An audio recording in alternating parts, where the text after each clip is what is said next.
తెలంగాణలో అధికార పార్టీలతో అంటకాగే ఎంఐఎం జేహెచ్ఎంసీ ఎన్నికల్లో కాంగ్రెస్తో పొత్తు పెట్టుకునే అవకాశం ఉందన్న ప్రచారం జరుగుతోంది. హస్తం పార్టీ కూడా ఇదే ఆలోచన చేస్తోంది. తెలంగాణ రాజకీయాల్లో తమ రూటే సెపరేటు అంటున్న మజ్లిస్ నేతలు అవసరానికి అనుగుణంగా వ్యూహం మారుస్తూ ఉంటారు. తెలంగాణలో మరింత పట్టు పెంచుకుంటూ ఇతర రాష్ట్రాల్లో ఎదిగేందుకు కూడా ప్లాన్ చేస్తున్నారు. హైదరాబాద్ పాత బస్తీ రాజకీయాల్లో కీలక పాత్ర పోషిస్తున్న ఎంఐఎం భవిష్యత్తు ప్రణాళికలేంటి? ఇతర రాష్ట్రాలలో బలపడేందుకు అనుసరించబోతున్న వ్యూహమేంటి? Was a story.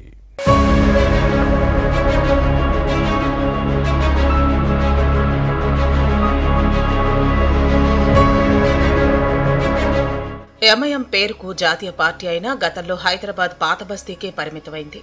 ఇప్పుడిప్పుడు ఇతర రాష్ట్రాలకు విస్తరిస్తోంది. ఓల్డ్ సిటీలో పాతుకుపోయిన ఆల్ ఇండియా మజ్లిస్ ఇత్తెహాదుల్ ముస్లిమీన్ ఎంఐఎం రూటే సపరేట్. హైదరాబాద్ పాలిటిక్స్ లో ఎప్పుడూ కీలక పాత్ర పోషిస్తుంది. ముఖ్యంగా గ్రేటర్ హైదరాబాద్ మున్సిపల్ కార్పొరేషన్ ఎన్నికలతో పాటు పాత బస్తీలోని పలు నియోజకవర్గాల్లో పతంగి పార్టీ తిరుగులేని ఆధిపత్యం కొనసాగుతోంది. గతంలో మేయర్ పీఠాన్ని దక్కించుకుని హైదరాబాద్ను ఏలిన మజ్లిస్ మరోసారి ఇదే ఆలోచనలో ఉంది. కాంగ్రెస్ తో కలిసి పనిచేసి జీహెచ్ఎంసీలో పాగా వేయాలన్న ప్లాన్ చేస్తోంది. ఎన్నికల్లో అధికార పార్టీతో ఎంఐఎంతో పొత్తు పెట్టుకోవటం లేదా పవర్లోకి వచ్చిన పార్టీకి మద్దతివ్వటం ఆనవాయితీగా వస్తోంది. తెలంగాణలో పాలకపక్షానికి మజ్లిస్ కు అవినాభావ సంబంధం ఉంది. తమ ప్రయోజనాల పరిరక్షణ కోసం అధికార పార్టీతో అంటకాగడాన్ని మజ్లిస్ వంట పట్టించుకుంది. పాత బస్తీలో ప్రభుత్వానికి ఎంఐఎం సహకారం అవసరం. మజ్లిస్ కు ప్రభుత్వ అంట కావాలి. బీఆర్ఎస్ హయాంలో 10 ఏళ్లు కేసీఆర్ ప్రభుత్వానికి దగ్గరగా ఉన్న ఎంఐఎం ప్రస్తుతం కాంగ్రెస్ సర్కార్తో సన్నిహితంగా ఉంటోంది.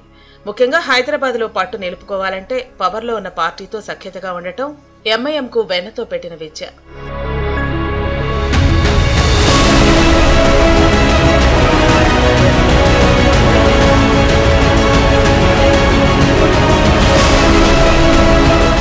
జూబ్లీహిల్స్ ఉప ఎన్నికల్లో మజ్లిస్ అనుకున్న ఫార్ములానే వర్కౌట్ అయింది. గతంలో పార్టీ నుంచి పోటీ చేసి ఓడిపోయిన నవీన్ యాదవ్కే కాంగ్రెస్ టికెట్ ఇచ్చేలా చేసి మైనార్టీ ఓట్లతో గెలిపించింది. దీంతో ఎంఐఎం మద్దతుతోనే జూబ్లీహిల్స్ లో కాంగ్రెస్ నెగ్గిందన్న ప్రచారం జరుగుతోంది. కానీ దీన్ని ఖండిస్తూ పార్టీ అధినేత అసదుద్దీన్ ఓవైసీ చేసిన వ్యాఖ్యలు ఇప్పుడు ఆసక్తికరంగా మారాయి. ఉప ఎన్నికల్లో కాంగ్రెస్ కు మద్దతు ఇవ్వలేదని, కేవలం వ్యక్తిగతంగా మాత్రమే నవీన్ యాదవ్ ను సపోర్ట్ చేశామన్న ఓవైసీ కామెంట్స్ ను గుర్తుపెట్టుకోవాలి.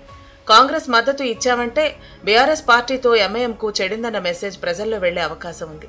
దీంతో ఏ పార్టీ నిర్ణయాలు ప్రజలు ఉపయోగపడతాయని భావిస్తే వారికి తమ మద్దతు ఉంటుందని ఎంఐఎం శాసనసభ పక్ష నేత అక్బరుద్దీన్ ఓవైసీ చెప్పడం చర్చనీయాంశంగా మారింది.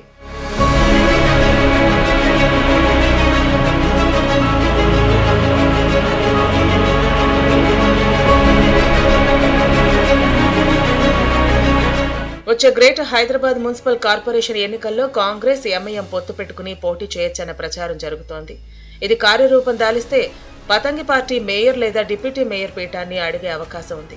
దీనిపై రెండు పార్టీలు ముందుగానే ఒక అవగాహనకు రావచ్చన్న చర్చ సాగుతోంది. ముఖ్యమంత్రి రేవంత్ రెడ్డి ఈ అంశంపై కాంగ్రెస్ అధిష్టానం అనుమతి తీసుకున్న తర్వాత పొత్తుపై ఎంఐఎంతో చర్చించవచ్చన్న ప్రచారం జరుగుతోంది. కలిసి పోటీ చేస్తే ఇటు బీజేపీ అటు బీఆర్ఎస్ ప్రాధాన్యతను తగ్గించొచ్చన్న యోచనలో సీఎం ఉన్నారని సమాచారం. కాంగ్రెస్ మజ్లిస్ పొత్తు పెట్టుకున్న కారు పార్టీ పెద్దగా విమర్శించే అవకాశం ఉండదు. ఇందుకు కారణం గతంలో ఈ రెండు పార్టీలు అవగాహనతో పనిచేయటమే.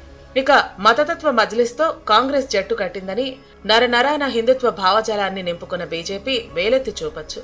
అయితే ఆ ప్రభావం పెద్దగా ఉండకపోవచ్చని హస్తం పతంగ పార్టీలు అంచనా వేస్తున్నాయి. జూబ్లీహిల్స్ ఉప ఎన్నికలో కమలం పార్టీ ఇదే నినాదంతో ప్రచారం చేసిన బీజేపీ అభ్యర్థి లంకల దీపక్ రెడ్డికి డిపాజిట్ కూడా దక్కని విషయాన్ని కాంగ్రెస్ మజ్లిస్ నేతలు గుర్తు చేస్తున్నారు.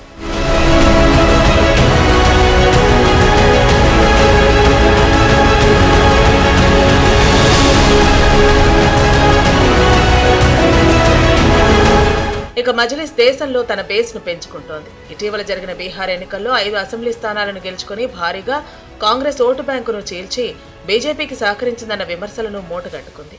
ఒకవైపు హైదరాబాద్ లో తన ప్రాధాన్యతను కాపాడుకుంటూనే మరోవైపు ఇతర రాష్ట్రాల్లో బలోపేతం అవుతోంది. మహారాష్ట్రలోని పలు మున్సిపాలిటీల్లో తన ప్రాతినిధ్యాన్ని పెంచుకుంది. వచ్చే ఏడాది జరిగే పశ్చిమ బెంగాల్, తమిళనాడు, కేరళ అసెంబ్లీ ఎన్నికల్లో ముస్లింలు ఎక్కువగా ఉన్న స్థానాల్లో పోటీ చేయాలని మజ్లిస్ భావిస్తోంది. తెలంగాణలో హిందూ ఓట్లను టార్గెట్ చేసి మాట్లాడే అసదుద్దీన్ ఓవైసీ ఢిల్లీలో మాత్రం కమలం పార్టీ పెద్దలతో మైత్రి కొనసాగిస్తారన్న ప్రచారం ఉంది. ఎంఐఎం విస్తరణ ప్రణాళికలు ఎలా అమలవుతాయో చూడాలి.